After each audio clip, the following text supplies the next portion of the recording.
Hello students, मैं संजीव प्रजापति आज आपको पढ़ाने वाला हूं मिश्र धातुएं, मेटल अलॉयज। ये मिश्र धातुएं क्या होती हैं?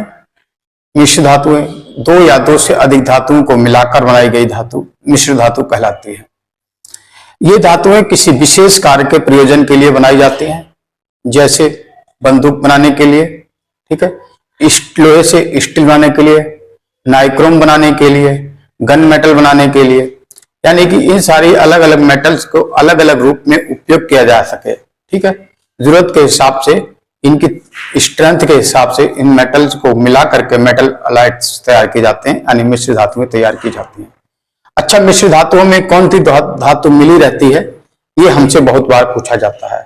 जैसे आयरन में जब हम कहीं पे किसी तार पे टाका लगाते हैं तो वहां पर सोल्डर यूज होता है। सोल्डर में कौन सी धातु सोल्डर बनाने में कौन कौन सी धातुएं यूज होती हैं, उनका यानी सोल्डर का संघटक क्या है, सोल्डर का उपयोग कहाँ करते हैं, ये बहुत सारी बातें हमसे बोर्ड एग्जाम्स में भी पूछी जाती हैं, साथ ही साथ हमसे बहुत सारे कॉम्पिटिटिव एग्जाम्स में भी पूछी जाती हैं। तो आज हम कुछ प्रमुख मिश्र धातुओं की बात करेंगे, उनके संघटक यानी वो किन धातुओं से मिलकर बनी है उसकी बात करेंगे और उनके उपयोग क्या है ये हम आपको बताएंगे। ज्यादा देर ना लेते हुए आइए चलते हैं, हम बात करते हैं मिश्र धातुओं की। हेडिंग हमारा पड़ा हुआ है मिश्र धातुएं, उनके संघटक और उपयोग। चलिए शुरू करते हैं। पहली मिश्र धातु हमारे पास लिखी हुई है पीतल। अब दोस्तों, पीतल के तो बहुत सारे बर्तन वगैरह भी बनते हैं, तार भी बनते हैं और मशीनों के कलपुर्जे भी बनते हैं। पीतल एक धातु है, एक मिश्र धातु है। अब ये कॉपर, तांबा और जस्ता को मिलाकर बनाई जाती है। तांबा को हम Cu से दिखाते हैं, जस्ता को जस्ता जिसे जिंक बोलते हैं, Zn से दिखाते हैं। इसका उपयोग तार और मशीनों के कलपुर्जे बनाने में किया जाता है। ठीक है दोस्तों, अगली हम धातु देखते हैं कांसा।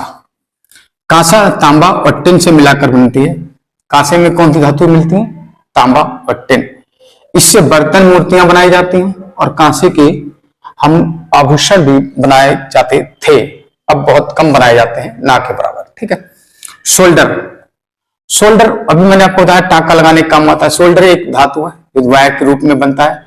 ठीक है, सोल्डर किससे मिलकर बनता है? टिन और लेड। टिन धातु और लेड धातु आपस में जब मिलती हैं तब सोल्डर तैयार होता है और सोल्डर का काम होता है टाका लगाने में किया जाता है। ठीक है ना, आपने रेडियो देखा होगा, रेडियो में नीचे प्लेट लगी रहती है और प्लेट में छोटे छोटे टाके लगे रहते हैं। ठीक है ना, वो टाके जो होते हैं काहे के होते हैं? सोल्डर के लगे होते हैं। इसके बाद हम पढ़ेंगे 4 नंबर पर स्टील। स्टील क्या है? स्टील लोहा और कार्बन धातुओं का क्या है? मिश्र रूप है। लोहा और कार्बन का मिश्र रूप है। ठीक है, ये मिश्र धातु है। लोहे के क्या क्या बनते हैं? जहाज बनते हैं, टैंक बनते हैं, रेलवे लाइन, पूरी रेलवे लाइन लोहे की होती है, पुल बनते हैं, वाहन बनते हैं और लोहे का जो कुछ भी चारों तरफ देखते हैं। आजकल लोहे के फर्नीचर भी बन रहे हैं, लोहे का इंटीरियर घरों में डिजाइन किया जा रहा है, लोहे के गेट बनते हैं, शटर दरवाजे वगैरह भी लोहे के बन रहे हैं। ठीक है, स्टील के बाद में अगर हम चलते हैं टाइप मेटल।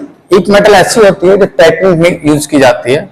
ये टाइप मेटल बनती है टिन और लेड और एंटीमनी से मिलकर।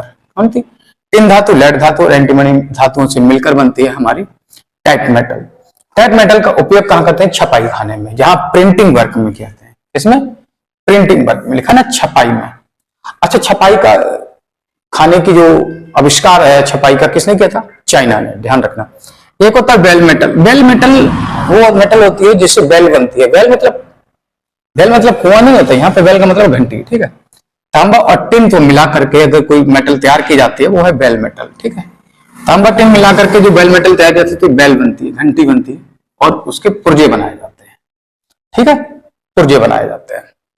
इसी के बाद एक और मेटल, बहुत उपयोगी मेटल आती है, गन मेटल के नाम से जिसे बोलते हैं। ये बहुत बार एग्जाम में गन मेटल का कंस्ट्रक्शन वो का संघटक हमसे पूछा जाता है। ये तांबा, टिन और जिंक से मिलकर बनती है। तांबा, टिन, जिंक से। तांबा को मतलब कॉपर बोलते हैं, Cu से दिखाते हैं, टिन को Sn से और जिंक को Zn से दिखाते हैं। इससे बंदूक बनती है, हथियार बनते हैं, मशीनों के कलपुर्जे बनते हैं। ठीक है ना, बहुत ही उपयोगी मेटल है ये। अगले ब्रॉन्ज। ब्रॉन्ज एक ऐसी मेटल है, जैसे हमने देखा ना gold medal, silver medal, bronze medal. जो ब्रॉन्ज मेडल होता है वो ब्रॉन्ज का ही बना होता है। अब ब्रॉन्ज कैसे बनता है? तांबा और एल्यूमीनियम को मिलाकर के ब्रॉन्ज बनता है। कॉपर और एल्यूमिनियम को मिलाने से ब्रॉन्ज बनता है। इसके सिक्के बनते हैं, आभूषण बनते हैं, सिक्के बनते हैं और आभूषण बनते हैं। आभूषण कौन से बनते हैं? सस्ते वाले आभूषण, जो कहते हैं ना गिल्टी के आभूषण, गिलट है ना, पहले गिलट बोलते थे ना, गिलट का लोटा और गिलट के बर्तन मिलते हैं, तो गिल्टी की आजकल पायल वगैरह बनती हैं, ठीक है ना, सस्ते आभूषण। अच्छा, इसके बाद में अगला हमने लिखा जर्मन सिल्वर। जर्मन सिल्वर क्या होता है? जर्मन सिल्वर की अगर बात करें, तांबा, जिंक, निकल।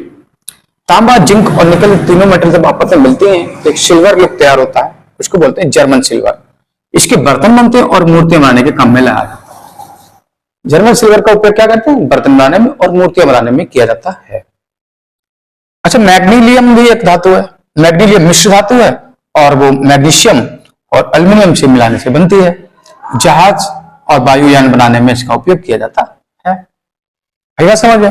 अच्छा, घरों में जो बर्तन बनते हैं स्टेनलेस स्टील कहा जाता है। क्या? Stainless steel. ये लोहा, क्रोमियम, निकल और कार्बन, चार धातुओं से मिलकर बनता है। किनसे? चार धातुएं। कौन कौन सी? लोहा, क्रोमियम, निकल और कार्बन। इसके बर्तन बनते हैं और चिकित्सा के औजार बनते हैं। चिकित्सा के औजार मतलब शल्य चिकित्सा, यानी ऑपरेशन वगैरह करते हैं ना, उसके जो इंस्ट्रूमेंट जो भी होते हैं, कैंची होती है और ब्लेड वगैरह जो भी कुछ बनता है ना, वो स्टेनलेस स्टील के होते हैं। ठीक है। इसके बाद बात करें अल्निको। अल्निको, अल्निको में क्या क्या होता है आपका? एल्यूमिनियम, निकल और लोहा। एल्यूमिनियम, निकल और लोहा मिलाकर के जो धातु मिश्र धातु तैयार होती है उसे अल्निको कहते हैं। इसका काम होता है स्थायी चुंबक बनाने में। स्थायी चुंबक बनाने में, जो हम रेड कलर की, ब्लैक कलर की जो मेटल वो चुंबक देखते हैं ना, जो स्पीकर्स में लगी रहती है, वो स्थायी चुंबक होती है। कैसी होती है वो? स्थायी चुंबक होती है। तो दोस्तों, इस तरह से हमने 12 मिश्र धातुओं के बारे में आज पढ़ा। ये 12 मिश्र धातुएं किन धातुओं से मिलकर बनी होती है ये भी हमने बताया, और इनका उपयोग कहां होता है ये भी बताया। आशा है आप जब भी वीडियो खोला करें तो पूरा देखा करें, ताकि बात आपको पूरी समझ में आए। ठीक है ना। हमारा चैनल सब्सक्राइब करें, अगली वीडियो देखने के लिए बेल आइकन प्रेस करें, ठीक है ना, ताकि अगली वीडियो आपको समय से मिल सके। Thanks for watching this video. Thank you so much.